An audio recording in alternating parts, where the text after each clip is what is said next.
Aujourd'hui, nos partenaires privés, déjà dans l'île Maurice et l'hôtellerie, ils font face à des situations de manque de main-d'œuvre.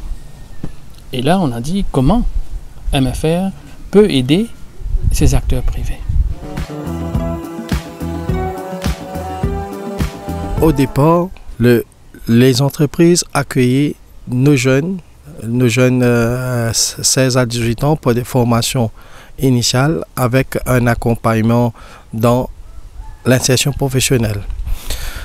Donc, après plus de 20 ans de travail, collaboration avec eux, et on voulait professionnaliser cette formation pour que nos jeunes y avoir un certificat, un diplôme reconnu. Et là, les branches professionnelles ont bien accueilli cette idée de nous accompagner parce qu'ils trouvent eux-mêmes qu'ils ont besoin, ils ont un manquement au niveau des personnels formés.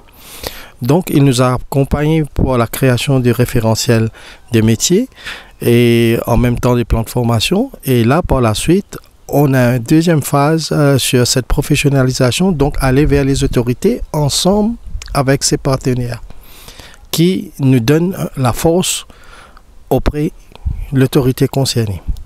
Par cette disposition de formation, on va mettre en place une banque de personnes formées que on va proposer à des hôtels à le prendre pour travailler. On a discuté avec le bureau, les personnes qui nous entourent. Il y a des risques. Il y a des risques, par exemple, la mainmise des partenaires privés dans notre fonctionnement de tous les jours. Il y a aussi notre risque la formation, vu que nos stagiaires ils auront accès direct aux entreprises, ils vont surpasser la MFR pour aller directement. Donc ça, ce sera une difficulté pour nous en tant que centre de formation.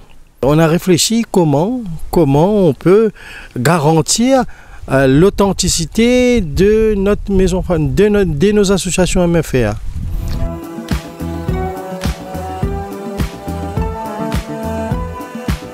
Comme l'Union est la garante de l'authenticité de l'identité des MFR, il est très important d'établir une charte éthique pour pouvoir protéger les maisons et bien sûr le réseau dans son ensemble.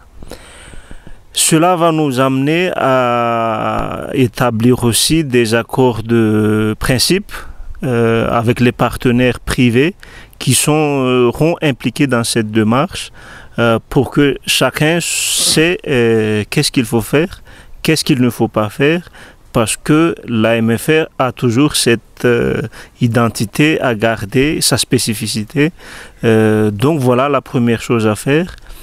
D'après les objectifs qu'on va fixer, il faut quand même qu'il y ait un bilan. Et c'est très important de faire le bilan pour pouvoir réorienter, s'il le faut, la direction de cet accord de partenariat.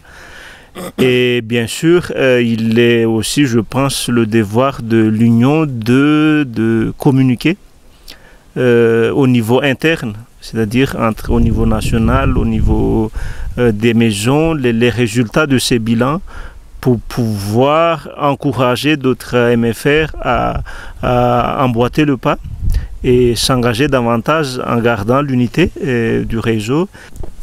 Je pense qu'il fallait pas seulement faire que le partenaire privé soit un partenaire dans la formation, mais pour aussi le faire être partie prenante dans prendre des décisions, de les inviter dans des réunions de conseil, dans des réunions de commission, pour qu'ils puissent eux aussi partager leurs difficultés, leurs réussites, leurs propositions.